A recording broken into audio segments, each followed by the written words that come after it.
In the early days of online audio, in order to hear great sound, you had to wait for it to download into your computer and then play it back later.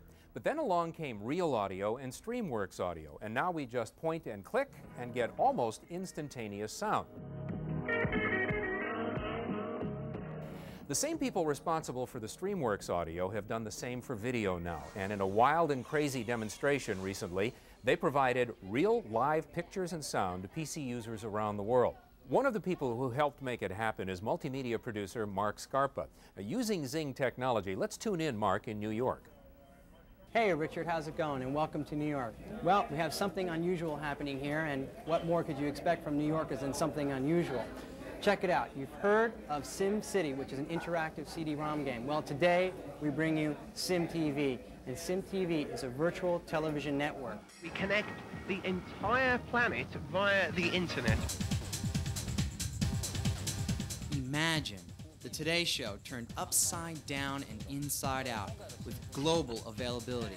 Not only on your TV, but your PC as well. A show that puts some new cutting-edge technologies to the test, using the internet to go international. Are you beginning to get the picture? This marriage of TV and the internet was put together by NHK, the Japanese public TV network. Got it. No problem.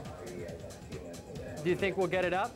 Using both satellite TV transmission and new software from Zing Technology, which enables any home PC user to get pretty decent live audio and video, we were able to form a virtual cyberspace TV network.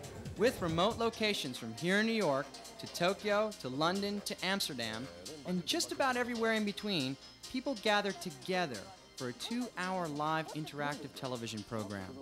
With all the technological innovations that are happening here today, the producers of simTV3 realized one really important thing, that content truly is king.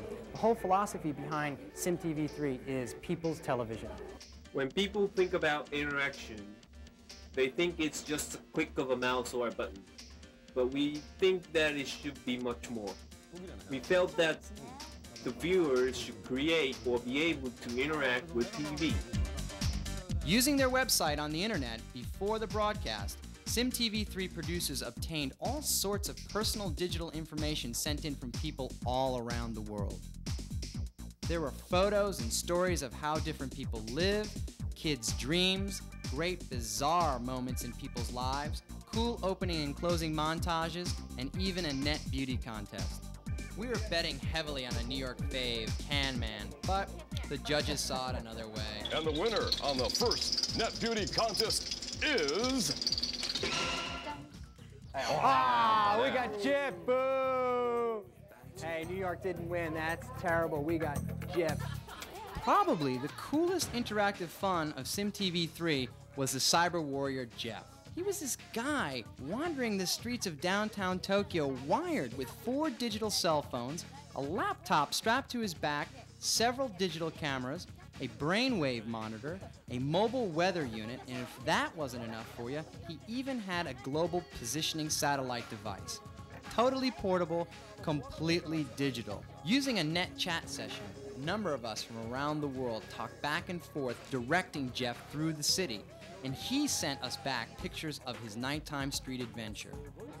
And I think the chat was really cool. The fact that people are chatting with each other, watching the same show, and it's global. In fact, the whole thing turned out pretty cool and showed you could build a virtual international TV network using the internet and Zing's new technology. Out in California, Richard, you have Silicon Valley. Here in New York, we've obtained this unusual nickname of Silicon Alley. I'm not quite sure. Is this the alleyway you guys are talking about? Well, whatever you call us, New York City is now experiencing an explosion in the multimedia industry, and simTV3 is just one of the many cool projects that we'll be bringing you in the weeks ahead. Hey Marc, thanks. Right now, StreamWorks Video works only on Windows machines, but Zing is going to make it available for the Macintosh shortly. If you'd like your very own copy, you can download it for free from CNET Online. Gina?